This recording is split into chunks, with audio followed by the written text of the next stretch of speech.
La journée du 8 mars, c'est la journée de la femme, en tout cas là où on essaye de mettre en avant la femme, parce que visiblement les autres jours de l'année, on nous oublie. Personnellement, je trouve que c'est quelque chose d'assez triste parce que ça fait un petit peu comme Fête des Pères, Saint-Valentin, la journée de la femme. Je trouve que c'est quelque chose qui ne devrait pas exister.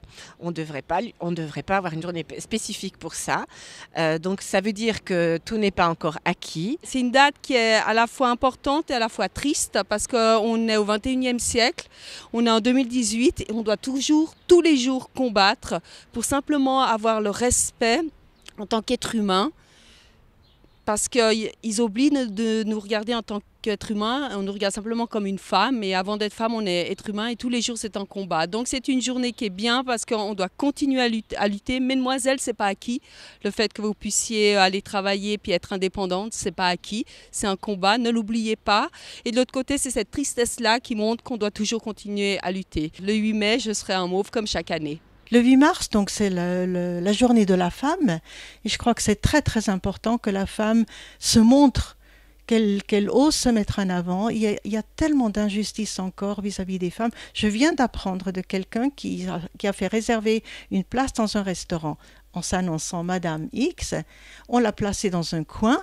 Quelques jours plus tard, elle a refait une réservation sous le nom de neutre, uniquement le nom de famille, et on leur a donné une excellente place dans le restaurant. Je crois que la première fois à Genève, c'était en 1989 ou 1988, faudrait voir ça. Je me souviens très bien de cette journée parce que je travaillais dans les salles de cinéma et j'étais exprès allée acheter un t-shirt mauve, qui est la couleur de la femme, en tout cas qu'on représente encore aujourd'hui.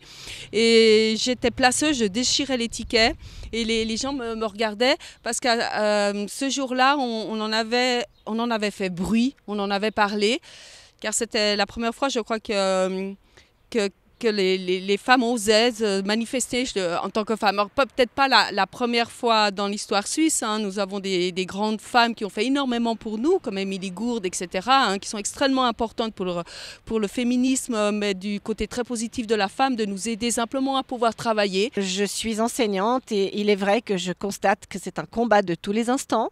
Dire, on croit, enfin moi à un moment donné, j'ai pensé que c'était quand même acquis ce genre de choses, parce que voilà, j'ai la chance d'être née et de vivre dans un contexte pour lequel j'ai pas trop de problèmes à ce niveau-là. Mais quand j'observe un peu les élèves et tout ça, je me dis que c'est pas si évident que ça. Le sexisme, ça existe toujours. C'est, je dirais, plus pernicieux, un petit peu plus vicieux quelque part.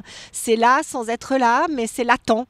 Et je trouve que c'est encore plus grave. Donc voilà, je pense qu'il faut toujours être très attentif à ça, ne pas penser que c'est toujours acquis. Les jeunes de maintenant oublient, pour elles, c'est quelque chose c'est un fait établi, mais ça ne l'est pas. Ce ne fut pas le cas. On a lutté depuis des siècles. On lutte encore aujourd'hui simplement pour avoir des salaires égaux, ce qui est pas le cas. On a encore, je crois, 18% de salaire en moins pour le même poste. Hein, on parle bien pour la crédibilité de la femme. La femme, on entend les hommes, vous avez voulu l'égalité. Alors ça veut dire qu'on doit tout faire. La maison, le travail, tandis que c'est toujours pas le cas. Il n'y a pas uniquement des inégalités du point de vue salaire. Parfois, on nous prend vraiment pour des bobettes. On a vraiment l'impression que l'homme vaut 3 fois mieux qu'une femme.